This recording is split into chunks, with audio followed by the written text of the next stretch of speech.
Today, I'm going to tell you about a public domain mashup that led to one of the most beloved characters of all time. And we'll talk about this picture that's on the screen.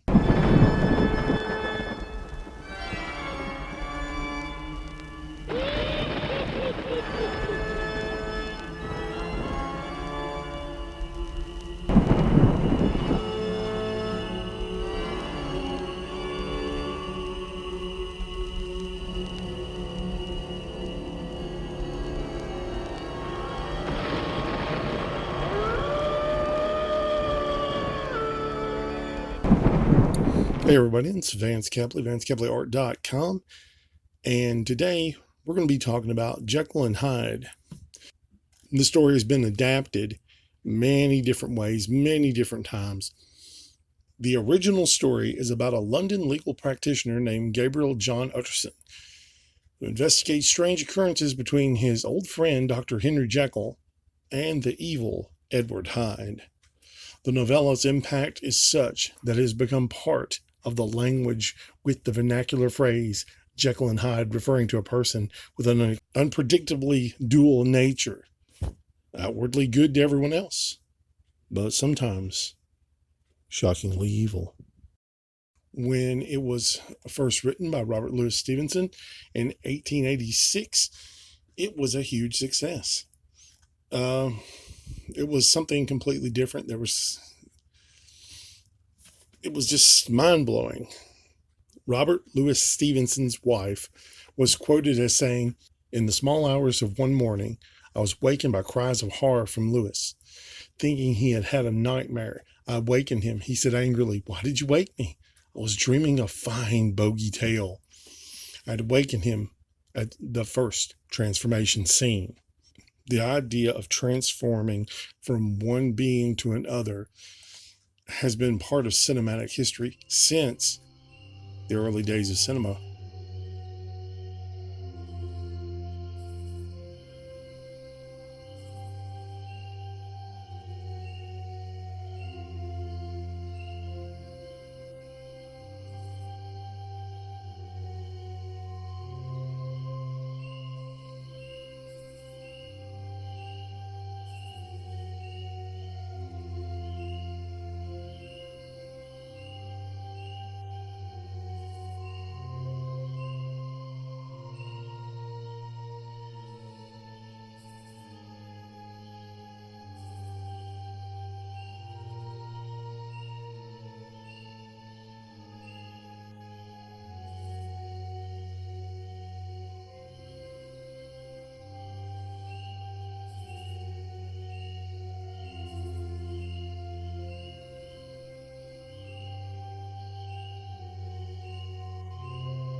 One of the earliest productions, cinematic productions of Jekyll and Hyde, goes back to 1908.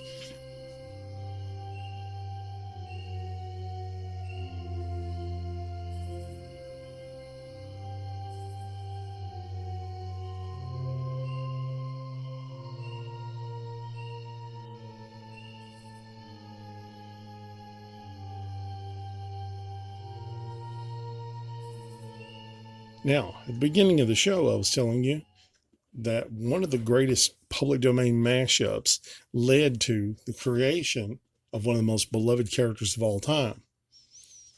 And that would be Jekyll and Hyde and Frankenstein combined.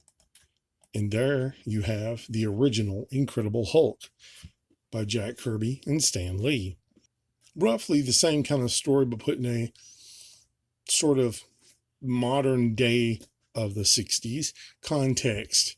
Gamma radiation bomb, foreign agents interfering, and you get to see Dr. Banner change into, from a mild, meek, weak, if you will, scientist, into a wild man, a savage of strength and power, who is not happy, confused, and super strong.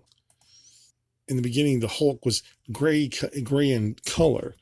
Now, this is very interesting because in the book, it is mentioned that that Utterson cannot really explain what's wrong with this guy, this Edward Hyde, but his skin is gray and like tone, like the original Incredible Hulk in the first story. Carries himself in a very odd, strange way. Now, when you see the movies, cinema always exaggerates for a more, something to see on the screen. A movie I saw recently called Split was interesting because you had a guy playing multiple personalities, and the actor was able to play the different personalities without makeups or anything of this nature. But with Jekyll and Hyde, once it hit the cinema, they decided to exaggerate that look, that separation of Hyde and Jekyll. This picture on the screen is supposed to be